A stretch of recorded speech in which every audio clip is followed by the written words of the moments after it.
অসম সাহিত্য সভাৰ অধিৱেশনক লৈ চলিছে ব্যাপক প্ৰস্তুতি। অসম সাহিত্য সভাৰ সপ্ততিতম দ্বিবাৰ্ষিক অধিৱেশন 31 জানুৱাৰীৰ পৰা 4 ফেব্ৰুৱাৰীলৈ অনুষ্ঠিত হ'বলগীয়া অসম সাহিত্য সভাৰ অধিৱেশন।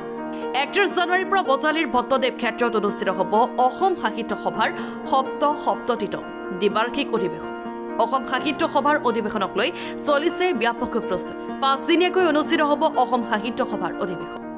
31 জানুৱাৰীৰ পৰা 4 ফেব্ৰুৱাৰীলৈ অনুষ্ঠিত হ'বলগীয়া অসম সাহিত্য সভাৰ অধিৱেশনৰ বাবে নাট্যনগৰী পাঠশালাত ব্যাপক উৎসাহ। একেলগে 30,000ৰো অধিক আপ্যায়ন কৰিব সাজু হৈছে খাদ্য উপসমিতি।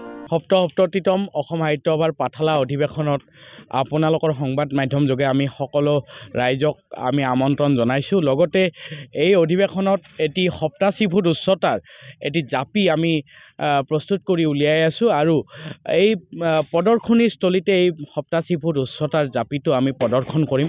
লগতে আমি আপোনালোকক জনাব পাই আনন্দিত হৈছোঁ যে 1987 চনত এই ভট্টদেৱ ক্ষেত্ৰতে পাঠশালাত অধিৱেশন হৈছিলে অসম সাহিত্য সভাৰ, আৰু অসম সাহিত্য সভাৰ যি 1987 চনত এই অধিৱেশন হৈছিলে, এই 87 চনটোক লৈয়ে আমি 87 ফুট উচ্চতাৰ জাপি, অসমীয়া সংস্কৃতিৰ প্ৰতীক জাপি আমি বিশ্ব দৰবাৰত প্ৰতিষ্ঠা কৰাৰ সংকল্প লৈ আমি ইতিমধ্যে ইণ্ডিয়া বুক অফ ৰেকৰ্ডৰ সৈতে কথা পাতিছোঁ আৰু তেওঁলোকৰ কৰ্তৃপক্ষ আহি আমাৰ এই জাপিটো এটা ৰেকৰ্ড স্থাপনৰ কাৰণে তেওঁলোকে পৰিকল্পনা লৈছে আৰু অসম তথা ভাৰতবৰ্ষৰ ইতিহাসত এইটো সৰ্বশ্ৰেষ্ঠ জাপি হ'ব, যিটো উচ্চতা 87 ফুট হ'ব।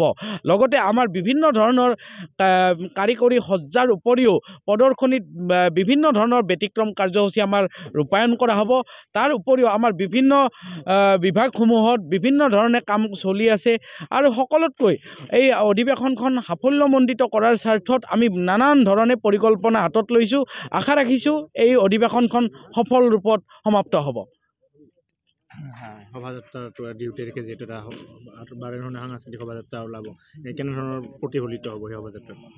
হয়, অসম সাহিত্য সভাৰ এই পাঠশালা অধিৱেশনত 2 জানুৱাৰী তাৰিখে ৰাতিপুৱা 11 বজাত এটি বৰ্ণাঢ্য শোভাযাত্ৰা কাৰ্যসূচী গ্ৰহণ কৰা হৈছে আৰু এই শোভাযাত্ৰাৰ জৰিয়তে অসমৰ কৃষ্টি সংস্কৃতি ঐতিহ্য তথা বজালীৰ কৃষ্টি সংস্কৃতি ঐতিহ্যৰ লগতে অসমীয়া ভাষা আৰু ভাষাৰ ইতিহাস, ধ্ৰুপদী ভাষা হিচাপে অসমীয়া ভাষাৰ স্বীকৃতিৰ যি ৰূপৰেখা, এয়া সকলো প্ৰদৰ্শন কৰা হ'ব আৰু একক অনন্য ৰূপত এই শোভাযাত্ৰাটো সজাই পৰাই তোলা হ'ব।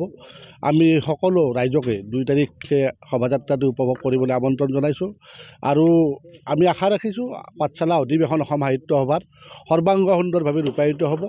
আমাৰ আদৰণীয় সমিতিৰ সভাপতি মাননীয় মন্ত্ৰী স্থানীয় বিধায়ক ৰঞ্জিত কুমাৰ দাস ডাঙৰীয়া, কাৰ্যকৰী সভাপতি প্ৰফুল্ল গোস্বামী ডাঙৰীয়া আৰু সাধাৰণ সম্পাদক গিৰিধৰ চৌধুৰী ডাঙৰীয়াৰ নেতৃত্বত সকলোকেইখন উপসমিতিয়ে পূৰ্ণাংগ প্ৰস্তুতি চলাই আছে আৰু আপোনালোকে ইতিমধ্যে অধিৱেশনস্থলীত দেখিছেই সকলো ৰাইজ, বজালীবাসী ৰাইজ ইয়াত আহি নিজৰ সহযোগিতা আগবঢ়াইছে। গতিকে আমি সকলো অসমবাসী ৰাইজকে তথা সমগ্ৰ ভাৰতবৰ্ষৰে সাহিত্যপ্ৰেমী তথা সংস্কৃতিপ্ৰেমী ৰাইজক আমি এই অধিৱেশনস্থলীলৈ আমন্ত্ৰণ জনাইছোঁ। অৰূপজ্যোতি চৌধুৰীৰ ৰিপৰ্ট, N24 আছাম।